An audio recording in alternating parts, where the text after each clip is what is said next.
Delhi NCR आपकी जान ले लेगा।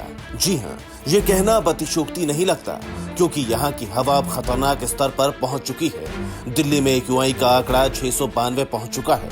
मनी कंट्रोल वेबसाइट की खबर के अनुसार 12 नवंबर को दिल्ली का एक्यूआई लेवल 692 तक पहुंच गया। हालात इतने बिगड़ गए कि ग्रैब 3 यानी ग्रेडेड रिस्पॉन्स एक्शन प्लान के तीसरे चरण का असर भी वायु की गुणवत्ता पर दिखाई नहीं दिया है। दरअसल मंगलवार से दिल्ली में ग्रैब 3 लागू कर दिया गया है, जिसका मतलब है दिल्ली में प्रदूषण को रोकने के लिए नई पाबंदियां लागू हो चुकी हैं। इस फैसले का सबसे बड़ा असर उन लोगों पर पड़ने वाला है जो दफ्तर आने जाने के लिए अपनी कारों का इस्तेमाल करते हैं। इस फैसले के बाद BS3 पेट्रोल और BS4 डीजल गाड़ियों पर रोक लगा दी गई।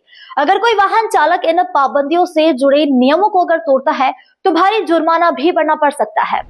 हालांकि यहाँ नौकरी पेशा लोगों के लिए एक राहत की खबर भी है। सरकार ने कंपनियों में वर्क फ्रॉम होम या हाइब्रिड मोड में काम करने की सलाह दी है। जिन कंपनियों में वर्क फ्रॉम होम संभव है, अगर वो कंपनियां इस सलाह को मानती हैं, तो न सिर्फ इनके कर्मचारियों को घर से काम करने की सुविधा मिलेगी, बल्कि प्रदूषण कम करने में भी राहत मिलेगी। सिर्फ कार ही नहीं, ग्रैब 3 में 6 और बड़ी पाबंदियां लगाई गई, जिसमें गैर जरूरी निर्माण कार्यों पर रोक लगा दी गई है। सीमेंट बालू जैसे सामानों की ट्रकों से आवाजाही पर बैन है। बाहरी और दिल्ली के अंदर की डीजल बसों पर भी रोक लगा दी गई है। क्लास 5 तक के स्कूलों को ऑनलाइन मोड में पढ़ाई की इजाजत दी गई है। स्टोन क्रशर और खनन संबंधी गतिविधियों पर रोक है। इमरजेंसी सेवाओं को छोड़कर डीजल जनरेटर पर रोक लगाई गई है। दिल्ली में एक्यूआई का स्तर 692 तक पहुंचना चिंता का विषय है, क्योंकि इंसान के फेफड़ों को काफी खराब कर सकता है। हवा के महीन कणों की अधिकता इसे पूरी तरह से घातक बना रही है। मौसम विभाग के मुताबिक हवा की गति काफी कम है।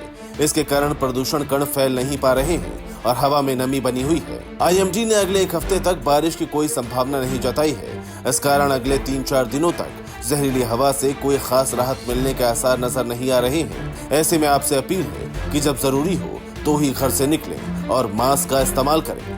Bureau report, P24 news.